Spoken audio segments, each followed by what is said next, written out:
রচনা পরিবেশ দূষণ ও এর প্রতিকার। প্রথমে প্রারম্ভিকা বা ভূমিকা দিয়ে শুরু করতে হবে। মানব সভ্যতার শুরু থেকেই মানুষ প্রকৃতির উপর নির্ভর করে জীবনযাপন করে আসছে। প্রকৃতি সরবরাহ করে বায়ু, জল, আলো, উর্বর মাটি, এই সব মানব জীবনের অমূল্য সম্পদ। কিন্তু আধুনিক সভ্যতার বিকাশের সঙ্গে সঙ্গে মানবজাতি তার ভোগবাদী আচরণের মাধ্যমে পরিবেশের উপর ধ্বংসাত্মক প্রভাব ফেলছে। আজকের দিনে পরিবেশ দূষণ শুধু একটি স্থানীয় সমস্যা নয়, এটি আন্তর্জাতিকভাবে আমাদের অস্তিত্বকে প্রশ্নবিদ্ধ করে তুলেছে।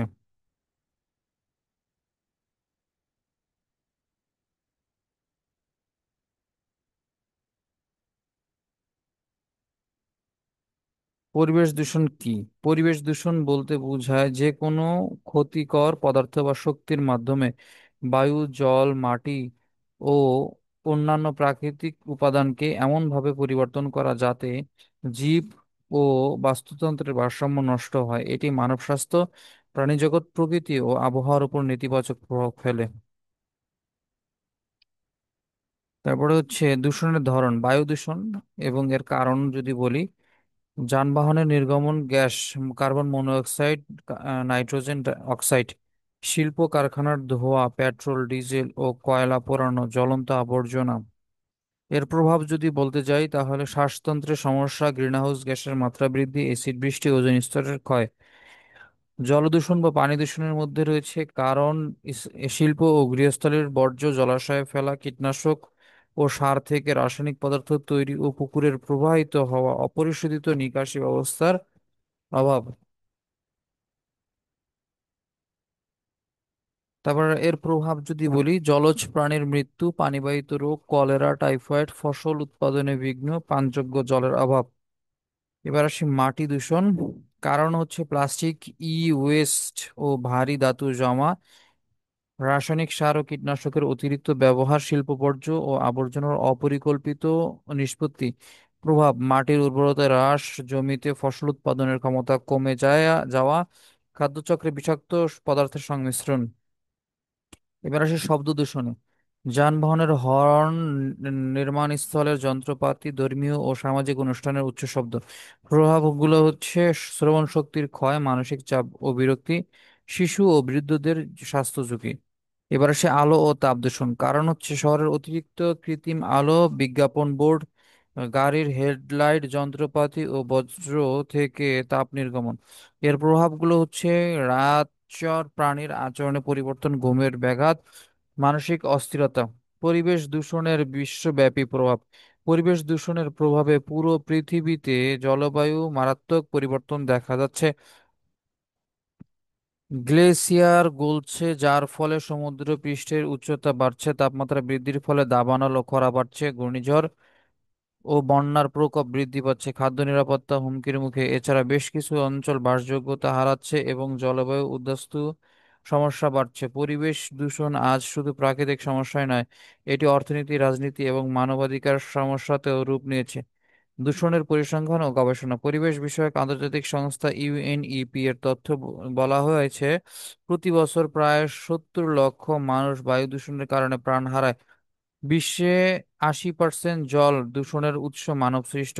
2050 সালে প্লাস্টিক আহ, দূষণ দ্বিগুণ হবে যদি কোনো পদক্ষেপ না নেওয়া হয়। জলবায়ু পরিবর্তন বিষয়ে গবেষণা জানা গেছে, 1850 থেকে 2023 পর্যন্ত পৃথিবীর গড় তাপমাত্রা 1.2 ডিগ্রি বেড়েছে, যা বৈশ্বিক তাপমাত্রা বৃদ্ধির জন্য বিপজ্জনক সীমায় রয়েছে। দূষণ রোধে করণীয়, ব্যক্তি পর্যায়ে প্লাস্টিক ব্যবহার কমানো, যানবাহনের পরিবর্তে হাঁটা বা সাইকেল চালানো, ঘর পরিষ্কার ও বজ্র পৃথকীকরণ, সচেতনতা বৃদ্ধি ও সামাজিক অংশগ্রহণ।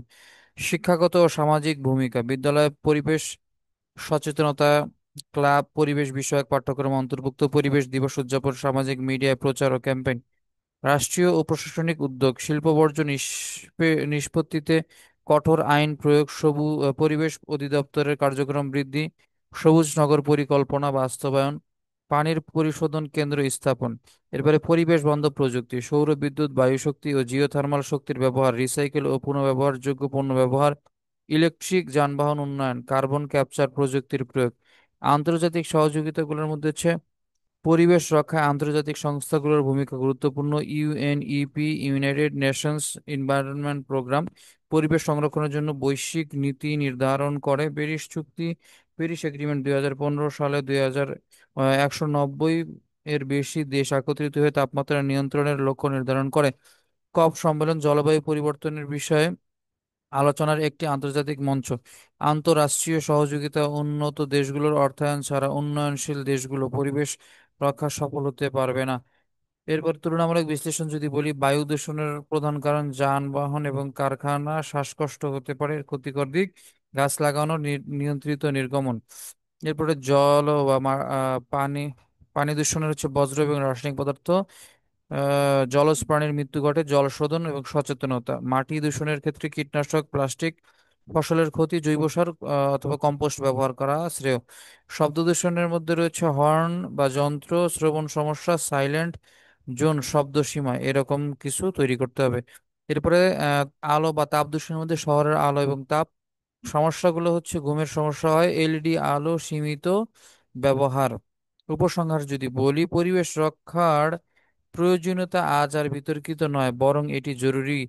আগামী প্রজন্মের জন্য এটি একটি বাসযোগ্য পৃথিবী রেখে যেতে হলে আমাদের এখনই দূষণ রোধে কার্যকর পদক্ষেপ নিতে হবে। ব্যক্তিগত সচেতনতা, সামাজিক অংশগ্রহণ, প্রশাসনিক দৃঢ়তা এবং আন্তর্জাতিক সহযোগিতার মাধ্যমে আমরা পরিবেশ দূষণ কমিয়ে একটি সবুজ, নিরাপদ ও মানববন্ধন পৃথিবী গড়ে তুলতে পারি। মানববান্ধব পৃথিবী গড়ে তুলতে পারি।